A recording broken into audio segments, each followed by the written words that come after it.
Alrighty then. I'm gonna film a second video tonight because I'm amped up, excited, home now finally.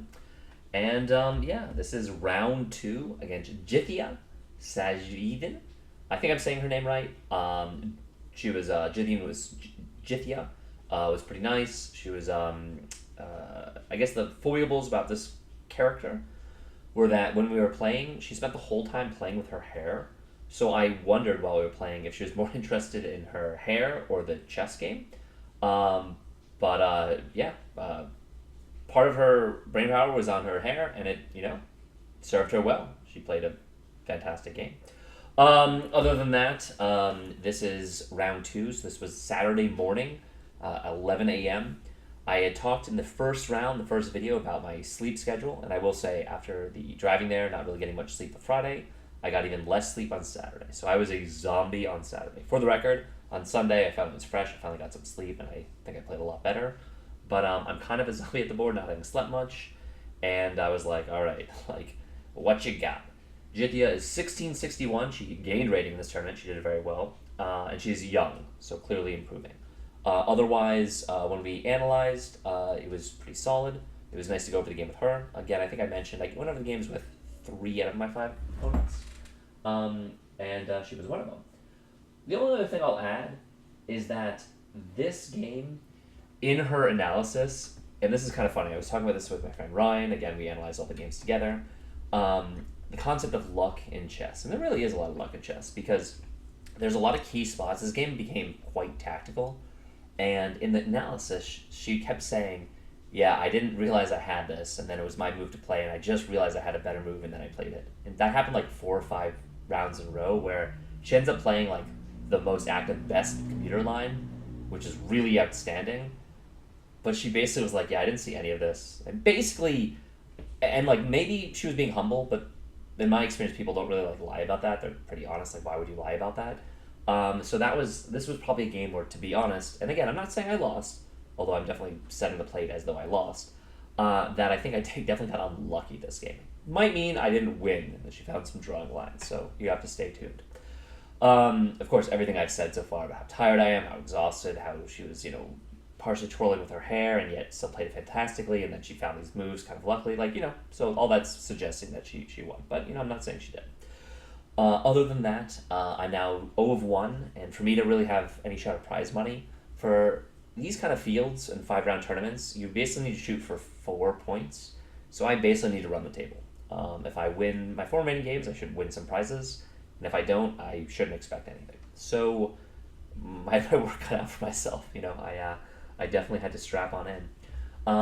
Other than that as well, this was the only player where we used her board and her pieces, because I think I mentioned 3 out of the 5 showed up late, like 15 minutes late, like quite late. She was there like 10 minutes early in the hall. All of her pieces were set up. Because I wasn't late. I would show up. I was like, oh, cool. I don't have to set up. And she also had a weird clock that I'm not used to, which I'll get to in a moment, where it was a little bit of gamesmanship. Actually, I'll just talk about it now, and then maybe I'll bring it up when it happened in the game. She had this fancy type of clock. It's like, I'm used to the Boylston one where you tap it, it makes a noise, clicks back and forth. But there are some chess clocks that are tap touch, and you tap them and they don't even make a sound. They just kind of beep to the other side. But you have to lightly touch it or whatever. I don't know. I've never used one of those clocks before. One of my moves, I tap, or I didn't tap, or I didn't think I tapped, or I didn't tap hard enough, and she took 10 minutes for her move, and then she looked at me and she said, "Oh, by the way, you should click your clock." In a kind of a nice way. I was like, "Oh, thank you." And maybe she took 7 minutes rather than 10, but then I clicked it, and then she played the move and clicked it back to me. So, there was probably a little bit, and, for the record, she's entitled to do that. That's my mistake. But I'm going to, again, blame. There's a lot of situations now that I'm just, learning things about, chess etiquette or chess rules that obviously I don't know because these are my new experiences. This is my first FIDE tournament, for example. So I think, on one hand, it was nice that she said something eventually, but she basically thought of my time. So the time should have been where I was up on time, but this game, our time usage ended up being pretty even because of that slip up, which I don't think was 10 minutes, but it was definitely 7. And she said something, and again, as Ryan had pointed out, and this is true, she doesn't need to say anything, but it was definitely a new type of clock for me. So that was a little bit of sour grapes, if you will. Anyway, we are going to get the typical stuff. I now have played this position so much that I don't know if I should look for something else, or like I'm a little bit worried now. The few people from Boylston who watch these videos are probably like, yeah, I know exactly what Rob is gonna play now, because like I haven't had a reason to deviate, because so far everyone's been like a new opponent. So now I'm a little bit worried when I play the same person again, because they're gonna be like know exactly what to expect. Nonetheless, we're gonna get. And by the way, I was 2 blacks in a row in this game, and if you look at my spreadsheet, the last tournament I had a bunch of blacks in a row, and then the Tuesday night tournament I had a bunch of, like, I've actually played, like, my last 10 games I've gotten like 8 blacks, which is a little absurd. If you look at my like strength or whatever, I'm so far in the classical content, you know, I'm almost at 30 games, I think, or like I'm at 30 games now. I'm like more than 100 points better as white, so I know that there should be some kind of difference. Like, you are better with white, there is a small advantage, but I think personally I'm it's a bit more than me, so it really sucks when I keep getting black. Not that I mind playing black, like, it's whatever, but it is a small disadvantage that I'm incurring. All right, so she goes e4, I go d6, she goes d4, I play e5, of course, and as you guys can tell, anyone who's watched plenty of these videos, I've gotten this Moraxi defense. I've gotten this so much, and this is the first opponent who very clearly plays terribly in the opening. Okay, I kind of crushed her out of the opening, and I'll explain why. So she takes, and I take back, and this is all book. This is all like the theory behind Moraxi defense. Obviously, you're supposed to take. So what do you think she does? She takes. I obviously take back my king, because what the hell else can you do? It's forced.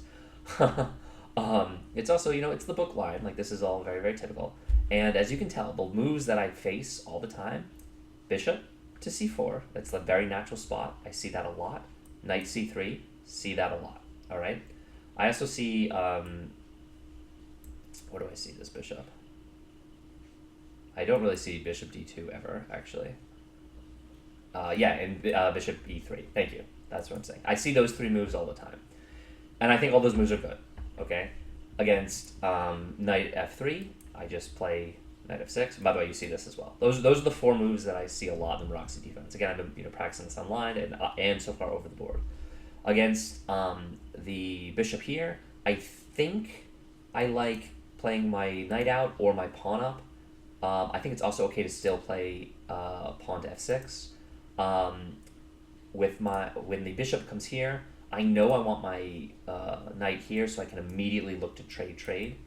And then if they play the knight out here, I know that it's definitely c6. So those are like my responses, and all of them have reasons. Obviously, if she develops the knight, she's also developing and attacking the pawn. I need to stop that.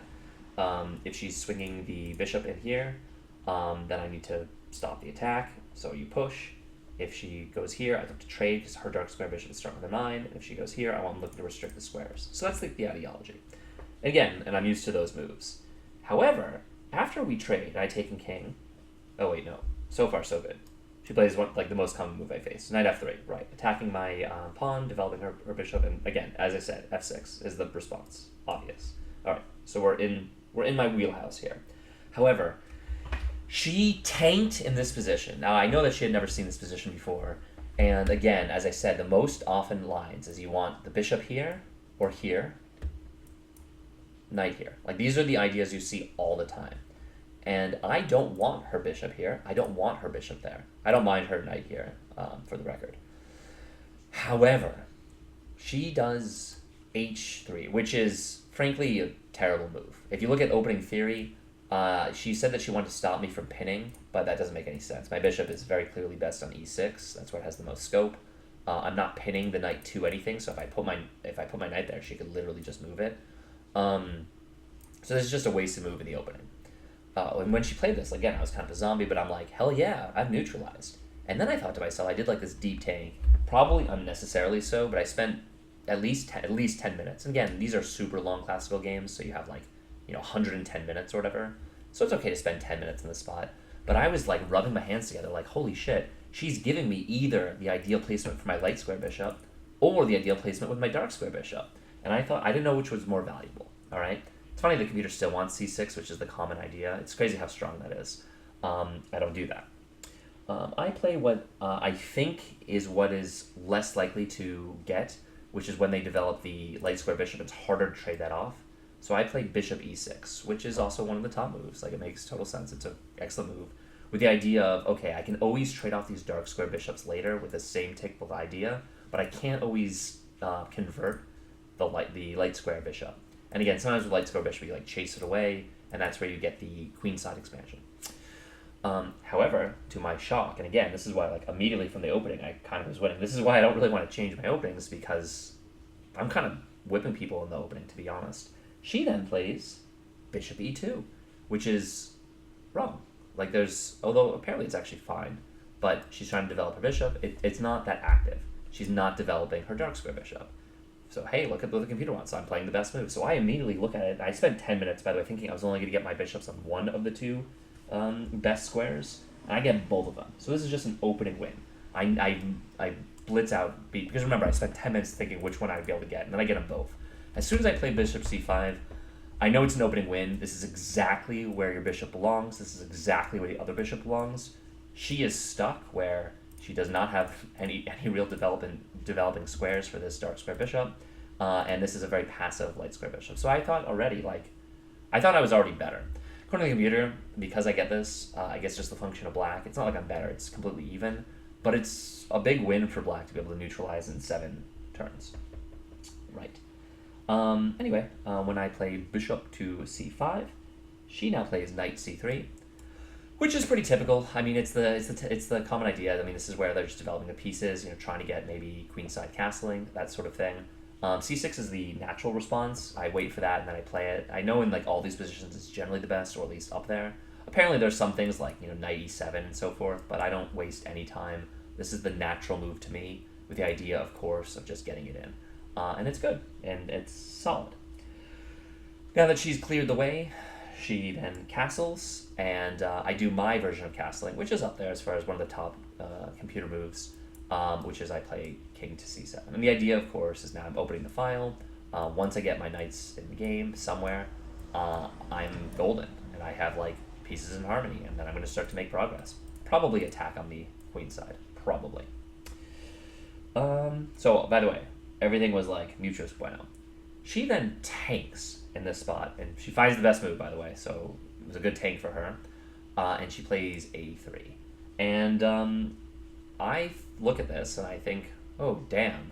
If she plays b4 with force, she's actually going to get her pawns rolling right away, and maybe I should probably stop that. Oh, I'm playing really well so far. So I play, of course, the natural move to stop b4. I play a5, which is the best move. Great. And at this point, she had used a little bit more time than me, but again, this game, I'm not going to mention the clock too much, because aside that thing where she took like 7 minutes on my time, I didn't realize I didn't tap her like fancy clock, we were pretty much even. So neither player got into time control in this game. Time trouble, excuse me. Once I play a5, my idea is to stop the push. Basically, if she goes, I take. She can't take because, boom, it's pinned, because this needs to get developed first.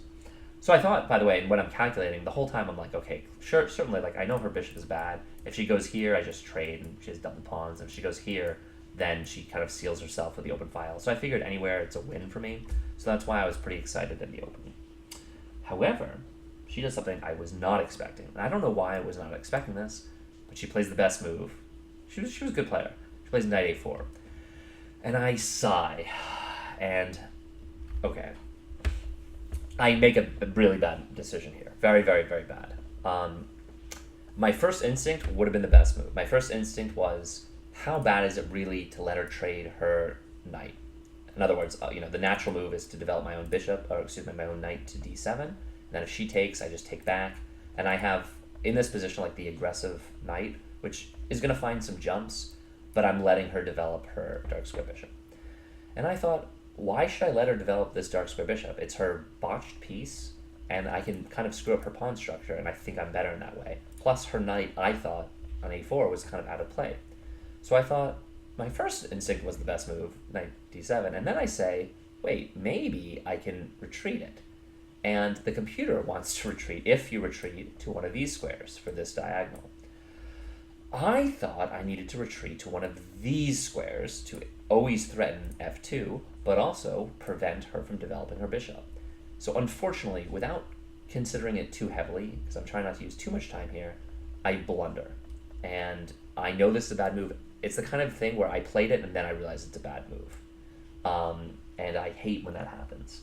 Basically, whatever opening win I had, which I'm pretty sure I had a strong opening, I realized as soon as I played this move that I'm worse again. The reason I'm worse is I saw it as bishop d2, it's the natural developing move, and it immediately comes with a threat, which is attacking this pawn.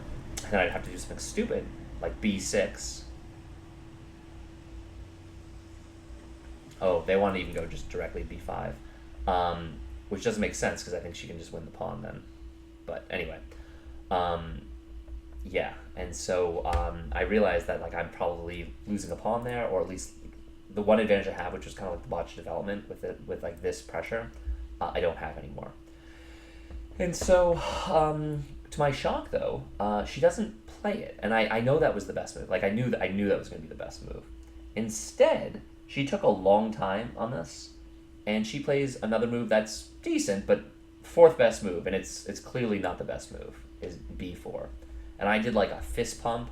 I was like, hell yeah, she missed it. I was upset at myself for what I had played. And now I have a chance to redeem myself. And I go into a think. The moves I'm thinking about, the candidate moves, I was thinking about b5. And the idea is if she jumps, I trade, she takes, and boom, she's got the doubled. I relieve this dark square bishop, and then I get my knight into the game. Looks good. The other idea I was thinking was, why don't I develop the knight first so that it's stronger when I play b5, because then I'm immediately threatening the pawn. I don't care if she takes, because in all those lines I'm going to win back the pawn, I'm going to have the open file. So I suddenly thought, wait, playing the knight out to d7 is stronger than b5. I can prepare it, right? And I'm like kind of getting excited about it. I'm like, nice, like that's clever. And then I think, wait, isn't it strongest to take the pawn first, force her to take back, and then in those lines where she jumps, I have this tactic of bishop takes on f2, winning the rook, punishing the fact that her bishop is not developed. And I think to myself, okay, those are the three moves I have. It's got to be a takes and then follow through, because I can always do a takes and then this, but I can't do a takes if she pushes or plays this right away with this threat of the knight taking the bishop undefended. Unfortunately, this is a blunder. This is just simply a terrible move. And I realized this miss, as soon as she does the natural follow-up, which is a takes b4, and then a takes b4. And in point of fact, no. The idea I have of knight d7 is way less strong. So it's a move order fuck-up. And I actually don't mind mess-ups like this. Like it's kind of like improperly evaluating. But the reason why is because now when she plays knight c5, if you can see, I'm the one that's pinned. Ah, yes. So you all can see this. So now when she plays knight c5, and I have to take, because this is undefended, unless I like back it up and then it's like a strong knight. I don't know what's going on there. My idea would be to take. She takes, and I'm the one who's pinned. This bishop sucks. It's eyeing this pawn, but it's stuck behind this rook, so it gives her all the time to basically develop her bishop where she wants it, supporting her pawn, and then she's bearing down. The computer agrees. I went from a nice position to now she's already +1, maybe +1.4, and it was a move order problem on my part. And yeah, I tried to get too clever, too creative, tried to play the most accurate move, and by trying to play the most inaccurate move, I played a fairly inaccurate move. That happens. Nonetheless, she thinks forever here. Again, well, when I say forever, to me, okay, I hate to say it, to me the most obvious move is just nailing the knight to c5, which is I thought she was always going to do, right? Like, doi. And again, this is what I mean when I'm spotting my opponent's moves. I found the best move right away, and I was worried about it. I was upset about it. I couldn't believe what I had done to myself. But she lets me off the hook, sort of, again, by playing the second best move. She plays bishop d2. Now, I don't think it's bad. She's kind of getting these connected again, but she was the one with the pin. She was the one with the forcing move there. And now I might be able to salvage it. Now I'm thinking to myself, oh, this isn't so bad for me anymore. Like, I have life. She's given me time to play b5.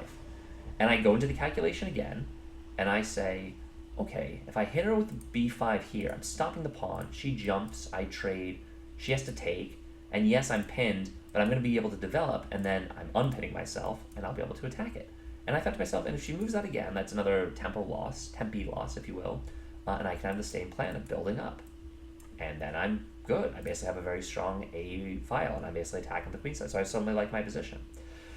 The computer wants me to just get this freaking piece into the game, and that's fair. For the record, I was considering, because I know a lot of these types of games, knight h6 is good, and I never know when it's good, but the idea is if they take, which looks aesthetically pleasing for white, which doubles the pawns, it lets me play, especially with the light square bishop, not like when I'm controlling this diagonal, it lets me hit rook h to g8, putting a lot of pressure on the square, and then of course I have like that tactic, being able to take the pawn, and I just have a big attack, and that is the idea behind it. And then of course if she doesn't take, it lets you jump the knight to f7, which then jumps you to d6, which now it's suddenly doing a lot. It's very active on d6. Obviously it's hitting this pawn, which is undefended. She have to like tie her bishop down, and I have a lot more jumps that I want to pursue, even jumping over to c4.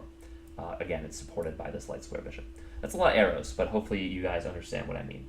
However, I consider all of those, and I opt for b5, which is on the candidate move list, but they say it's excellent. Okay, so they don't mind my move. I'm happy about that. Okay, cool. I was about to beat myself up, but sometimes I play okay moves.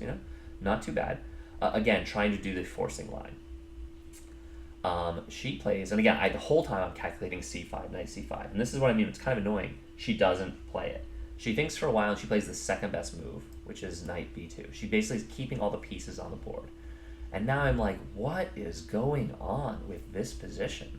And the computer says it's like pretty equal. She missed her chance there to kind of have a bigger advantage. I'm still taking away her jumps for the most part. She's giving me time to develop my knight. Like, perfect. All right, great. I've messed up, but let's go. According to the computer, the knight e7 is still better, but they do like the secondary plan, which is what I've seen. So I do like a mini think, and I think if there's ever a time for the knight to h6, it's here. So I do it, and it seems fine to me. Like, I don't think that this is bad. In fact, the computer says excellent. All right, I'm happy. Again, with the same plan of jumping it in, so it becomes very active. And now I've also connected my rooks. This is no longer a weakness. It's not necessarily a strength either, but again, I'm bearing down with some ideas of tactics. All right, so we're continuing playing. Things are going on, and she strikes forth with the best move in the position, and something that caught me a little surprised, which I shouldn't have been surprised, because she played knight b2 with the idea of supporting this pawn push, and I now realize, oh my god, she's actually attacking my position really quickly. If she ever pushes the pawn, which is what she said she wanted to do, like if I don't take, then this bishop is locked into jail, and I'm basically down a bishop. Like, I think that is terrible for my position. It's very alpha zero. So I thought I couldn't let her push. And if she takes, that's also really good for her, where I then take back, and my king is super exposed.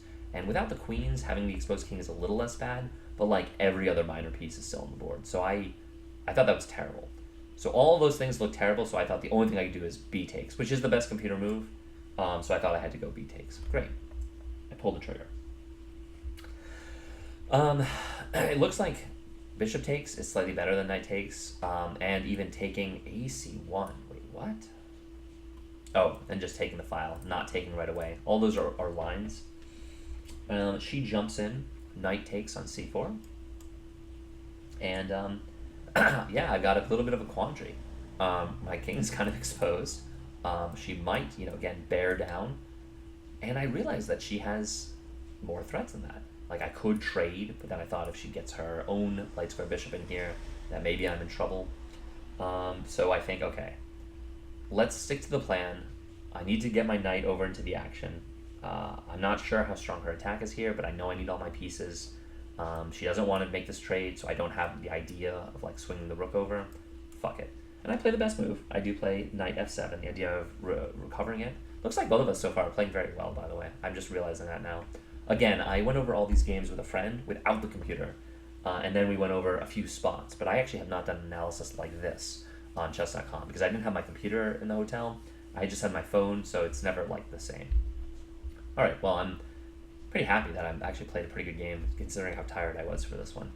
Game one, my accuracy was not that high. It was kind of a bad game by my standards, so it's good that I'm bouncing back in this one. All right, here's where a lot of the shenanigans are going to start to happen. So she plays rook f to c1, which is one of the best moves, and it makes sense. She's activating her rook. She's basically bearing down on my king. When she played this, I realized this is strong, because now she has all of these threats, like basically, well, maybe not there, jumping on in. And because all this seemed really strong, I realized I had a chance before to trade, and she'd let me. And the threat that I'm worried about is her jumping her knight to a5, and there's no real easy way to protect this pawn. And if this pawn falls, if she can take with the rook and check, my position is fucked. Like I'm lost. So I think I have to prevent that. The only move I saw that prevented it is doing this very passive knight b8. But I thought, all right, I never have any dreams of attacking like this pawn because she doesn't want to take. She didn't want to take here. I'm not attacking anything. There's no more pawns over here. Her knight is very active. Fuck it. I think we got it. We ball. We trade. And it is the best move according to the computer, so I'm glad that I did it. And I thought I needed to alleviate some of the pressure. She follows up with the best capture. Not surprisingly, the only real move. Apparently, if she goes rook takes c4, loses immediately to the tactic. Right, obviously. Rook takes, loses that. I think in the game, I was also hoping when I played this, I was like, maybe there's a small chance she'll make the mistake and she'll fail the tactic and she'll take with the rook. I want to make an observation about Classic versus Blitz at some point, but in my experience, people at these ranks literally never make that mistake, so you really shouldn't play for tricks like that. Blitz maybe, but literally never. So like I need to get that out of my brain as consideration that maybe they'll fuck up. Anyway, we're about to get to the part where she keeps not seeing things like the calculations, but then just playing the best move. Anyway, it is what it is. Once she takes back with her bishop, you can see in my position the piece that's attacked. I had always planned to immediately jump to d6. I think when I was telling you my idea, boom, boom, boom. It's really strong here. I'm directly attacking her bishop. I've activated my minor pieces, and I thought I was in good shape, and I am in good shape. It looks like in front of the computer, so that's nice. Yeah, I play knight to d6. After that happens, she finds the best move, but this is again the whole time in all my calculations. I thought she was going to drop back to d3. When we did the recap, she's like, "Yeah, I was going to draw back to d3," and then right before she moves, she changes her mind. She plays the best move, which is not a move I was considering, which I think is really scary, and she plays bishop d5. Holy fucking moly. I only have one move. Every other move for me, I'm lost. Well, I'm giving you all a moment, if you want to take it. And I mean, you guys see the computer evaluation, but yeah, I was like, wow, what a move. Obviously, I can't take because I'm pinned. She's threatening to come in with a rook, and if she comes in with a rook, then I've got to move my king. I'm losing my knight. The game is over. So I figured I had two choices, and only two choices. I can play the very passive knight b8, where I'm locking everything, but worried. This knight, not surprisingly, is preventing b5. Or I can sacrifice. And yeah, I guess I didn't spend enough time because I thought the sacrifice worked. And the reason why, I'm going to tell you what I did. I'm going to show you what I did. I played bishop takes on f2. And the reason why, and you guys can see that this is a blunder, the reason why is my calculation was as follows. So we can try to calculate without this.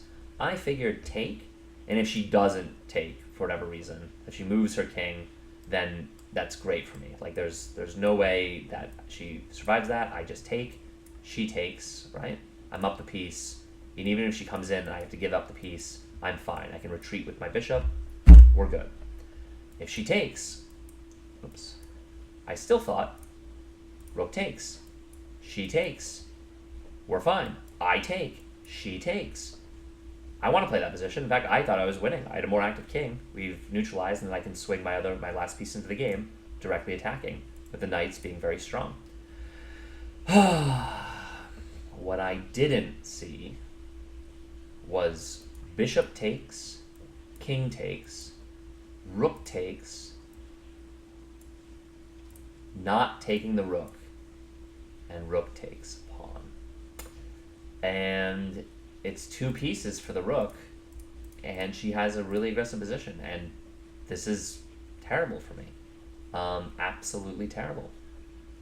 My tactics have not been great, and I don't know what, like, again, I calculated a few of these lines, and I thought in that line that I'd still be okay, but I'm not. I'm lost. And the reason, by the way, for the record, in this position, I didn't want to play knight b8. And I was aware of this move. It's not like this was a move I didn't see. These were the 2 moves I was considering.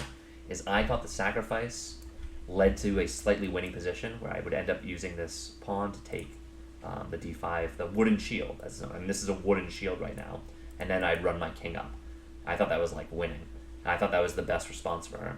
Whereas if I put my knight here, now according to the computer, this is evens. This holds everything together. I was worried that she could basically move her rook here and eventually push the pawn. So much threat. I guess I could maybe blockade. She has moves like this, and I have to run with the king. This is still very dicey. I didn't like the position. I thought I was completely tied down. My rooks were disconnected. I wasn't sure I had anywhere to run. And I kind of played myself. So I went for the tactical line, the tactical defense. And unfortunately, it doesn't work. Having said that, and this is what I mean, the recap, as far as the 4 moves in a row, she said that she was going to go with the line that I thought. She was like, yeah, she took, obviously. I mean, not taking is not really an option. I followed through very quickly. It has to be rook takes rook. And she was at the board. She was literally just about to recapture the rook. And then she was like, wait. She did a deep breath. And again, if you look at it, if she takes there, black is slightly better. It's like +1 for black, or -1, overall in the evaluation. And that's what I calculated. She was like, wait, oh. And then last second, she plays rook takes. And I'm like, oh, fuck. And when she takes this, I know that it's lost for me. I just wonder if I can hold with the 2 rooks, kind of get them in, and then basically defend with my king, and, maybe hold here. Maybe. Obviously, I'm going to play it out a bit more. Nobody resigns early in any of these games, ever. So that's out of the question. Anyway, she's checking me. Both these moves are pretty equal, going here or going here. The point is I'm going to lose the rook. I decided to go to d8. I thought it might make sense if I could ever run. But again, this bishop is so strong. And yeah, this might be a quick recap. She then, of course, takes my knight. There's not much I can do here. I figure the only way I can have any chance is if I get my rook in the game. So I thought in order to do that, I need to play king to e7. She checks me, which makes sense. I mean, e checks. And my idea here is if she wants to repeat the position, then I am happy to repeat. I don't want to self-pin. These discoveries would be too strong. And I thought that if I moved to f8, I was losing as well, because then my rook has never come into the game, and I can never defend that. So I thought the only option was to go to d7 and try to come out so that my rook would be active. Yeah, she then plays the very quiet, winning move, b5. I can't stop it. The game is lost. 25 moves. This is ridiculous. I missed the tactical idea. I was very even position. Then you make one misstep, and sometimes that can cost you the game, and it did.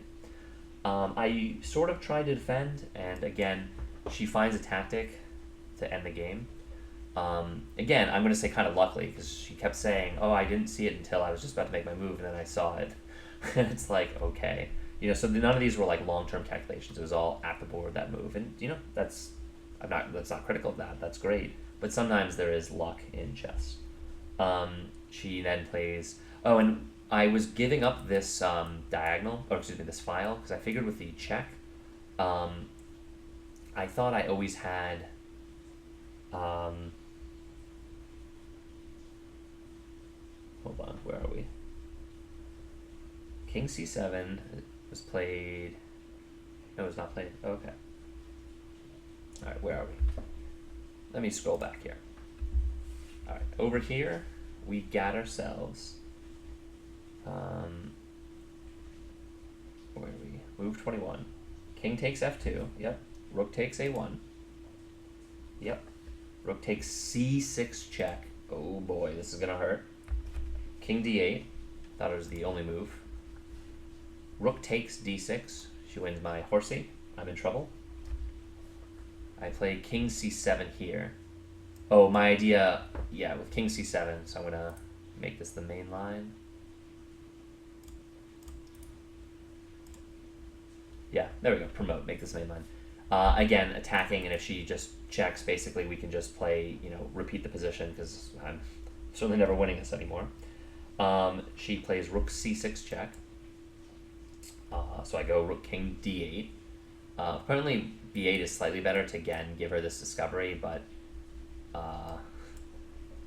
it's pretty over. This is a wooden shield. She's got the extra piece, so that's a problem. That's a Mario. And now is when she plays b5, which is the quiet move, and it's strong because my king is cut off, my other rook is disconnected, and I don't really have anything I can do here. I'm just fucked. However, everyone, it's good to be resourceful. I thought I had a few ideas. I thought I had a few defensive tricks. I wasn't worried about this check in this position because I thought I always could run out, which actually helped me get my rook into the game.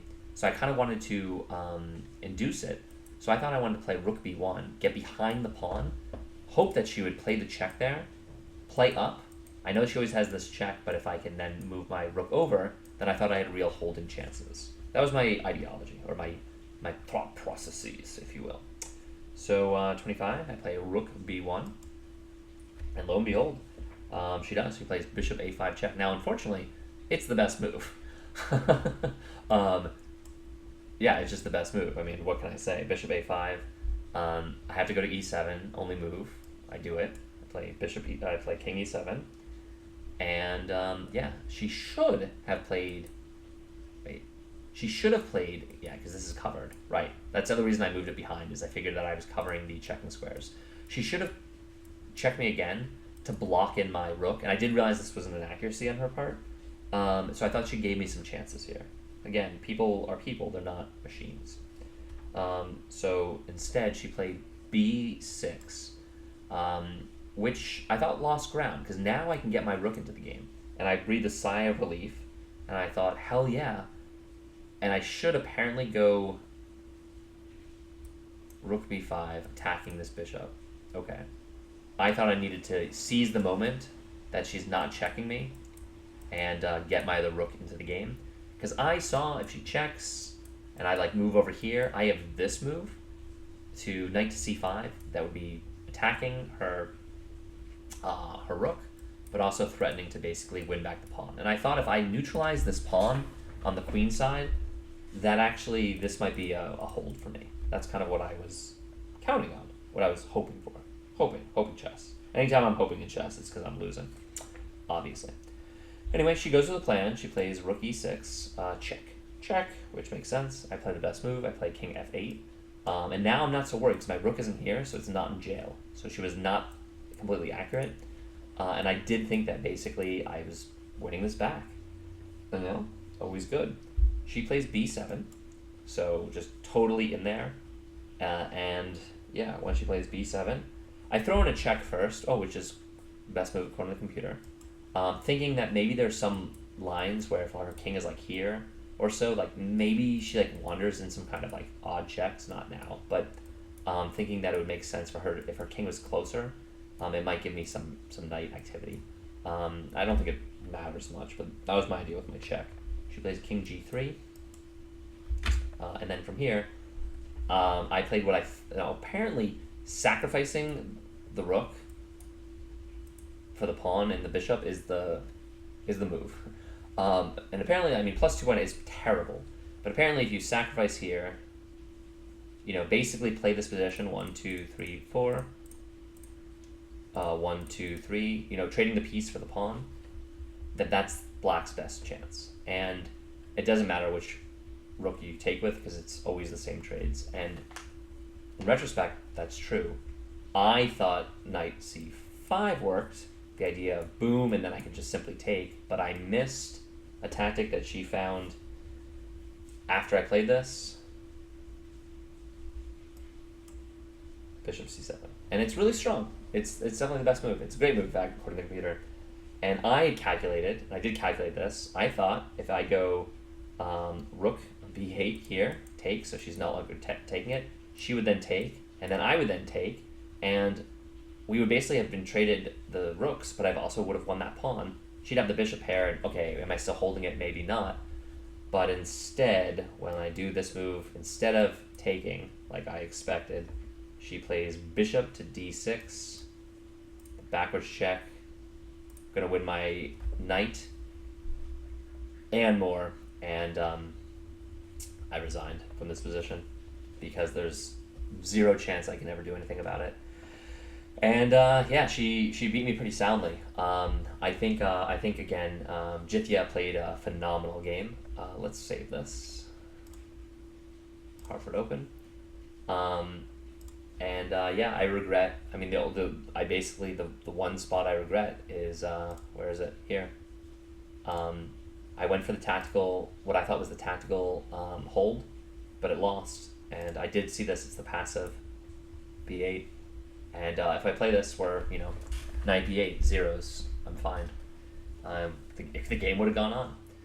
I also regret, for the record, the other clear mistake in this game, and she didn't capitalize completely, was this move. And I realized after the fact, and I knew better. And I knew I should play, basically, knight to d7. This one might be a fast recap looking at it. Oh, it's still 40 minutes. Well, for my standards, that's actually pretty fast, because we're going to be doing the review and then ending this one soon. But anyway, I figured here, because then in this situation, takes, yeah, it's total zeros. This is totally fine for black.